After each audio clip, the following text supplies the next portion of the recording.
கர்த்தர் நோவாவை நோக்கி, நீயும் உன் வீட்டார் அனைவரும் பேழைக்குள் பிரவேசியுங்கள். இந்த சந்ததியில் உன்னை எனக்கு முன்பாக நீதிமானாக கண்டேன்.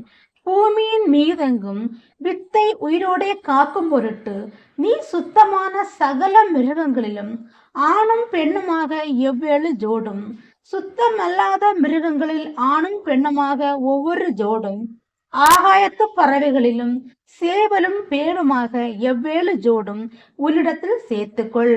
இன்னும் 7 நாள் சென்ற பின்பு 40 நாள் இரவும் பகலும் பூமியின் மேல் மழையை வருஷிக்க பண்ணி நான் உண்டாக்கின ஜீவ ஜந்துக்கள் அனைத்தையும் பூமியின் மேல் இராதபடி நிக்கிரகம் பண்ணுவேன் என்றார்.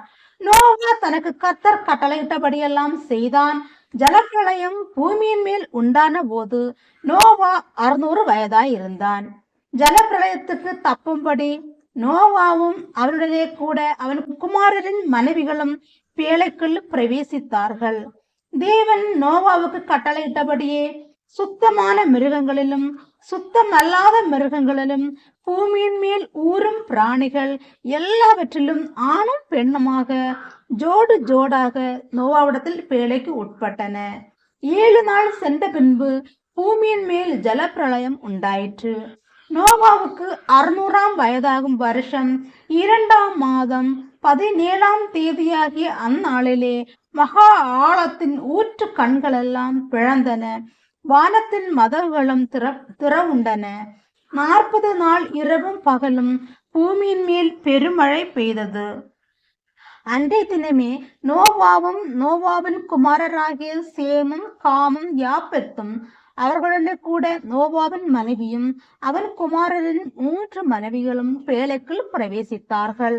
அவர்களோடு ஜாதி ஜாதியான சகலவித காட்டு மிருகங்களும் ஜாதி ஜாதியான சகலவித நாட்டு மிருகங்களும் பூமியின் மேல் ஊறுகிற ஜாதி ஜாதியான சகலவித ஊரும் பிராணிகளும் ஜாதி ஜாதியான சகலவித பறவைகளும் பலவிதமான சிறகுகளுள்ள சகலவித பட்சிகளும் பிரவேசித்தன. இப்படியே ஜீவ சுவாசமுள்ள மாம்ச ஜந்துக்கள் எல்லாம் ஜோடு ஜோடாக நோவாவிடத்தில் பேழைக்குள் பிரவேசித்தன. தேவன் அவனுக்கு கட்டளையிட்டபடியே ஆணும் பெண்ணுமாக சகலவித மாம்ச ஜந்துக்களும் உள்ளே பிரவேசித்தன. அப்பொழுது கர்த்தர் அவனை உள்ளே விட்டு கதவை அடைத்தார். ஜலப்பிரளயம் 40 நாள் பூமியின் மேல் உண்டான போது ஜலம் பெருகி பேழையை கிளம்ப பண்ணிற்று. அது பூமிக்கு மேல் மிதந்தது. ஜலம் பெரும் வெள்ளமாகி பூமியின் மேல் மிகவும் பெருகிற்று. பேழையானது ஜலத்தின் மேல் மிதந்து கொண்டிருந்தது. ஜலம் பூமியின் மேல் மிகவும் அதிகமாய் பெருகினதினால் வானத்தின் கீழ் எங்கும் உள்ள உயர்ந்த மலைகள் எல்லாம் மூடப்பட்டன. மூடப்பட்ட மலைகளுக்கு மேலாய் 15 முழ உயரத்திற்கு ஜலம் பெருகிற்று. அப்பொழுது மாம்ச ஜந்துக்களாகிய பறவைகளும் நாட்டு மிருகங்களும் காட்டு மிருகங்களும் பூமியின் மேல் ஊறும் பிராணிகள் யாவும் எல்லா நர ஜீவன்களும் பூமியின் மேல் சஞ்சரிக்கிறவைகள் யாவும் மாண்டன. வெட்டாந்தரையில் உண்டான எல்லாவற்றிலும் நாசியிலே ஜீவ சுவாசமுள்ளவைகள் எல்லாம் மாண்டு போயின. மனுஷர் முதல் மிருகங்கள் ஊறும் பிராணிகள் ஆகாயத்து பறவைகள் பரியந்தமும் பூமியின் மேல் இருந்த உயிருள்ள வஸ்துக்கள் யாவும் அழிந்து அவைகள் பூமியில் இராதபடிக்கு நிக்கிரகம் ஆயின. நோவாவும் அவனோட பேழையில் இருந்த உயிர்களும் மாத்திரம் காக்கப்பட்டன.